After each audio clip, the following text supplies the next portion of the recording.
hair, and today I'm going to be roasting some makeup products and also one hair care, well it's not hair care, but one hair product. Like, speaking of hair, what the fuck are you doing right now? Like, why does my hair insist on defying gravity?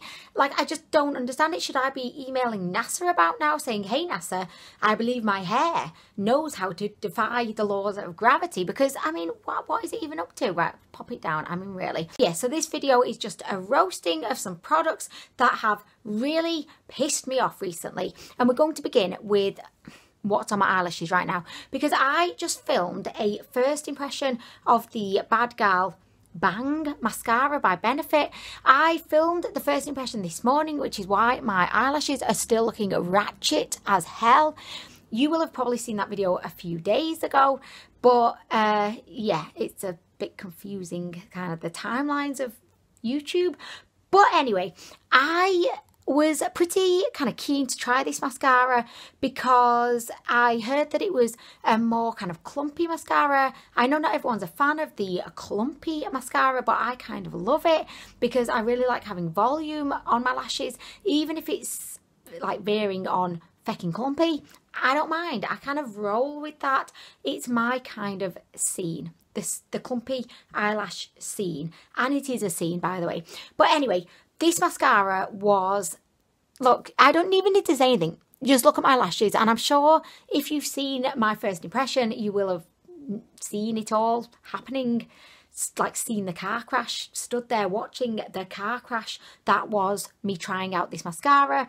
It's a very, very, very wet formula, which means it's actually quite challenging to apply, and as opposed to kind of clumping your lashes together in a sexy fashion, it more kind of merges every single lash together, and then it sets so quickly.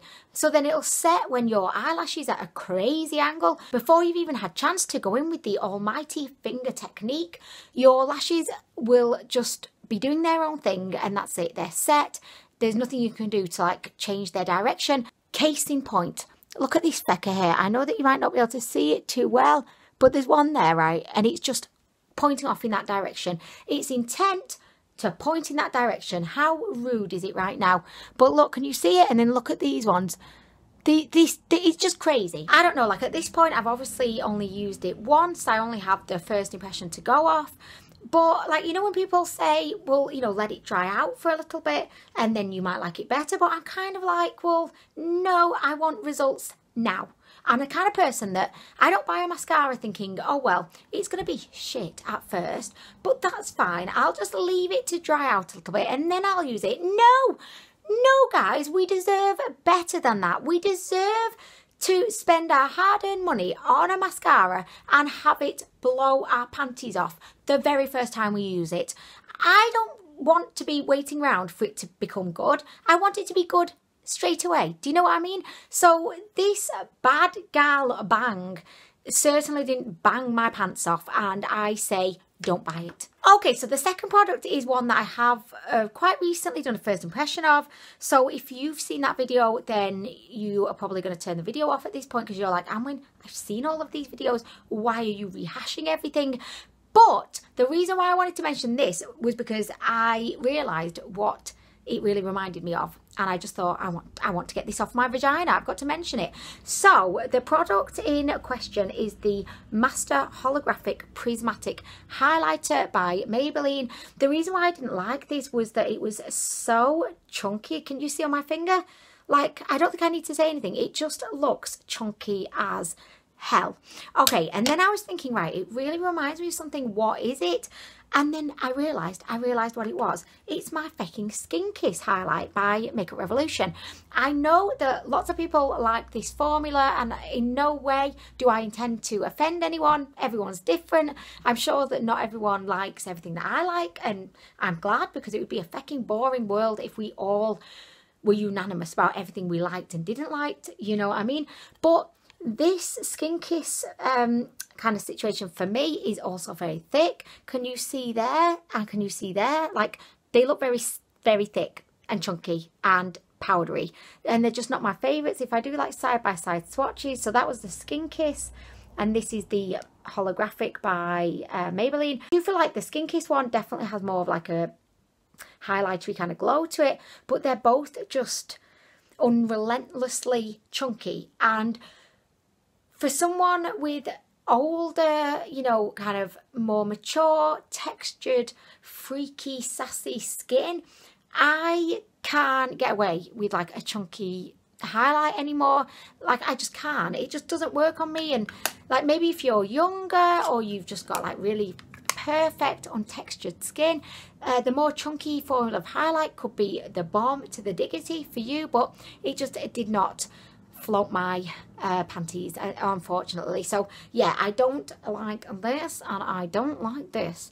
I don't like either, and they're so fucking similar, it's insane. Okay, so next we have the micro tattoo. This is, in a way, like, it's like a disappointing products video, but it's also like a little bit of an update on products that I've done first impressions of, which I'm kind of all about doing at the moment, because I don't want to just be one of those channels where I just test something out.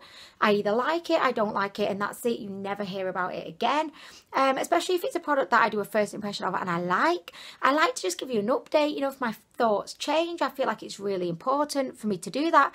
Obviously, not going to change the world. I won't be on CNN like breaking news. Anwen decided that after all, she didn't like that mascara. She said no, it made her eyes water, and she just cannot be fecking around with it.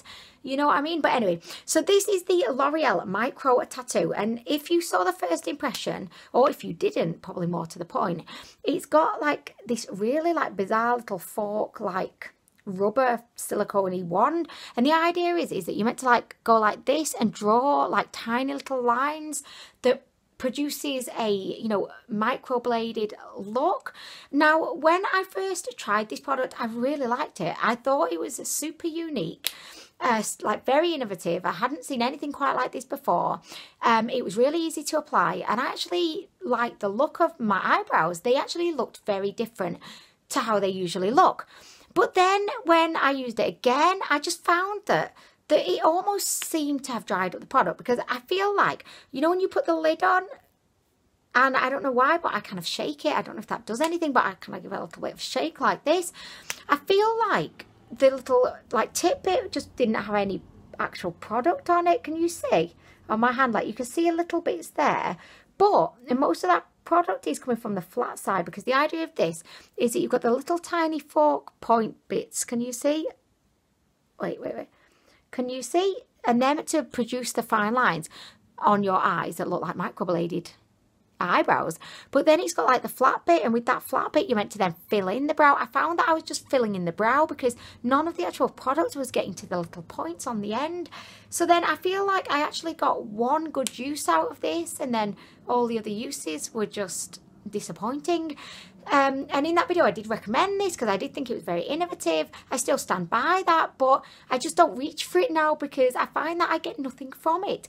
There's nothing it has to offer anymore. It had one good go, and then like that was it. It was done for. So yeah, unfortunately, like, I can't recommend this anymore. I don't know if I just got a dodgy one that just dried up super quickly, but yeah, I feel like L'Oreal just need to go back into the lab and just like redo the formula a bit.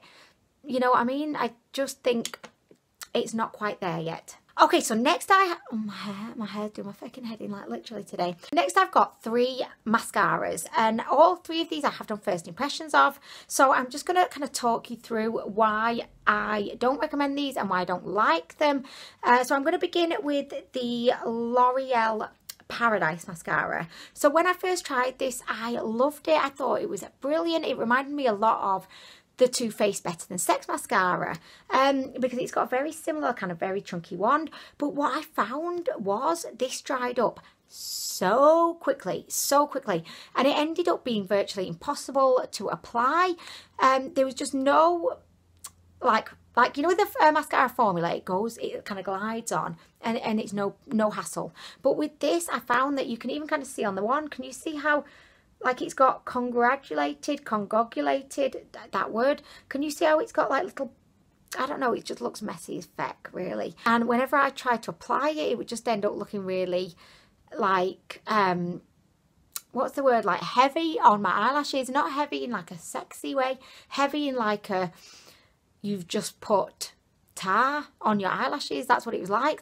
So yeah, I liked this the first few times I tried it. I think it gave a really beautiful, voluminous kind of look, but then it just didn't last long enough before drying out to make my £11 of my hard-earned money worth it. You know, just not worth it. Next we have another L'Oreal mascara. This is a relatively new one. It's the False Lash X Fiber Extreme Resist. So this mascara gives you the most like, I mean business. I'm going to just come in and break your balls kind of lashes. It really makes it look like you've got falsies on. And I showed Honeys this and he was like, what have you done? He didn't like it because it was like just too much. I mean, personally, I believe you could never have too much on the eyelashes. But anyway, Honeys was not into it. So I kind of liked the look of this, but the problem for me was it irritated the feck out of my eyes. I don't know what it's got in it, but whenever I applied this to my eyelashes, my eyes would be streaming. They would be red. They would be sore. Life just was not good anymore when I had this on my lashes.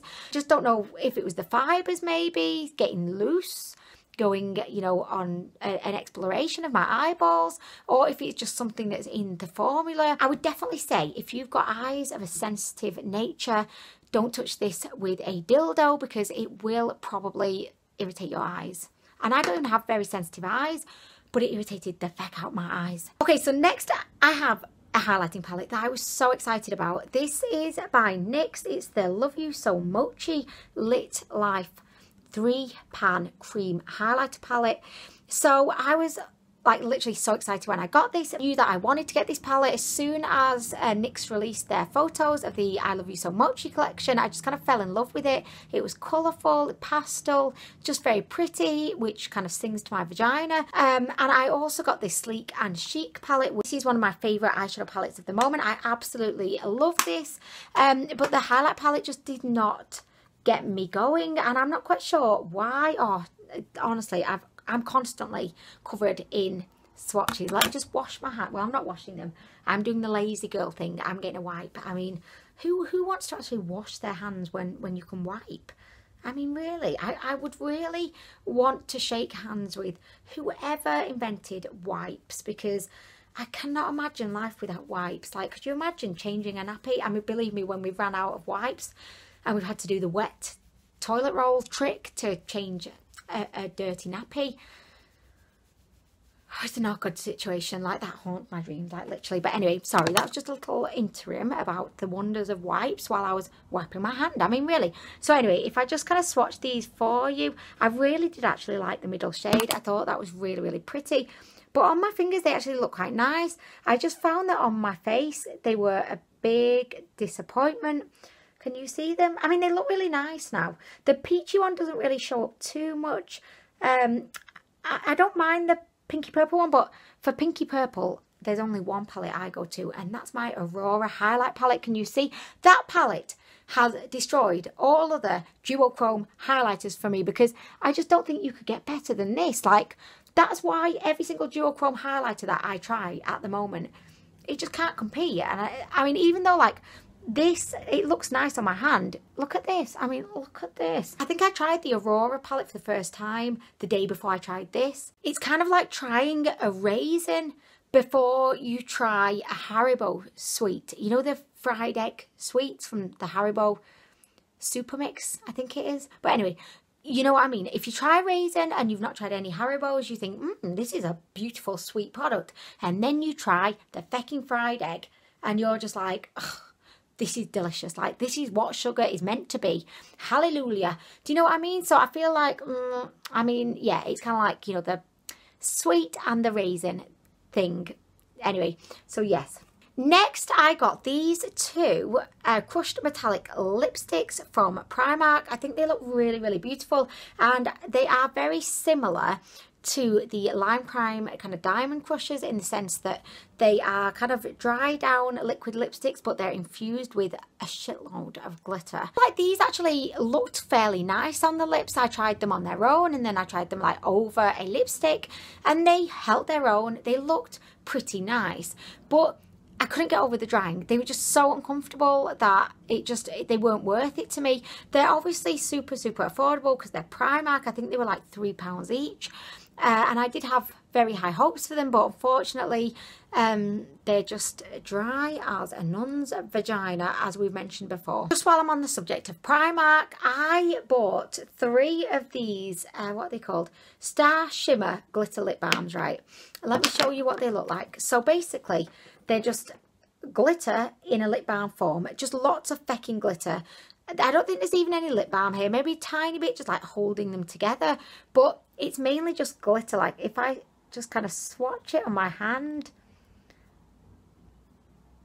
can you see the glitter?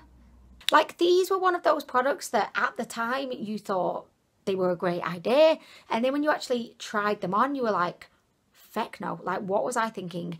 They feel exactly like, you know, when you've got like a lip scrub on and it's just full of like little bits of salt or sugar or whatever you have in your lip scrub, you could just feel the texture. Like you can feel each and every one of the millions of glitter that have been packed into these all over your lips. It's so uncomfy. I don't know what I was thinking. And also once you put them on, good luck getting all of that glitter off, because let me tell you, it's not an easy thing. You'll have glitter all around your mouth. It'll look like you gave a blowjob to the glitter man. I mean, really. But anyway, yeah, I wouldn't recommend these. And they were £1 each. So obviously, me being me, I don't know where the other one's gone. It's fecked right off. But anyway, it just fecked off. It said, right, okay, whatever you didn't like me, I'm going to a new home. Someone that will appreciate me. The glitter man. He will like me on his lips because he likes glitter. Anyway, so yeah, no. Just no. I bought all 3 because they were £1. £3. That's £3 I will never get back. Never again. By the way, I have no idea where this scratch came from. Okay, so the last product that I want to mention today is a hair dye. This is the Bleach London Rose Super Cool Colour. So this is essentially a semi-permanent hair dye. It's meant to last between 2 to 10 washes, but it will kind of fade in increments, you know, every time you wash it. I've been using this product for a couple of years now. Basically, every time you see me with pink hair, it will have been because of this product, but they recently changed the formula. And I know this because they changed the directions on the back. And I also know this because when I last used it, it was shit. It was shit. Like literally, I was expecting some fabulous pink hair. It barely like had an impact, like literally.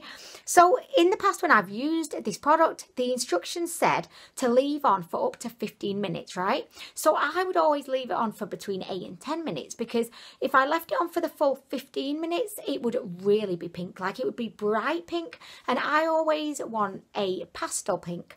So I would always leave it on for like 10 minutes, and then that would give me the results that I really wanted. However, I noticed when I was going to use this last time and I read the directions, luckily, which I never do. I don't know why I did.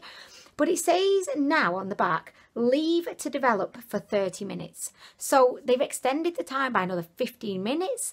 30 minutes. The reason why I love this product so much was because you could just have it on your head for 15 minutes. You know that very uncomfortable, awkward period when you've got hair dye on your head.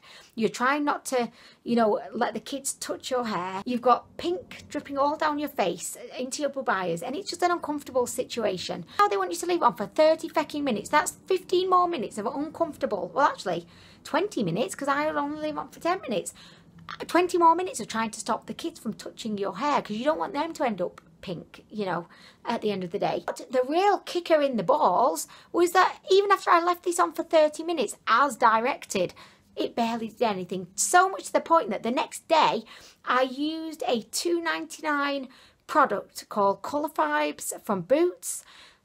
I think it was in the shade Pink Blush. I used that literally. I was in the shower, just shampooed my hair, then popped pink blush on for 5 fecking minutes. I probably left it on for less than 5 minutes because I was still in the shower, freezing my titties off. Do you know what I mean? So I left it on for less time, and that gave me the most beautiful pink hair, which admittedly it's faded quite a lot after one wash, but I don't know, Bleach, you've changed, and not for the better. I don't know why you had to change a formula that was absolutely amazing. That was my favourite, and I'm sure lots of other people's favourites. This is bullshit. I won't be buying this anymore. I've recommended Bleach Rose semi-hair dye to everyone, to my neighbours, to teachers, to the people in Tesco, to people at work. I've recommended it to everybody, and now I just feel so disgruntled because this new formulation is shit. Do not buy this. So that brings us to the end of this ranty, roasting, disappointing products video. I hope that you've enjoyed it. Please let me know downstairs in the comments what have been your recent disappointing products that you just want to say feck right off to. Do you know what I mean? Anyway, thank you for watching, and I'll be back soon with more.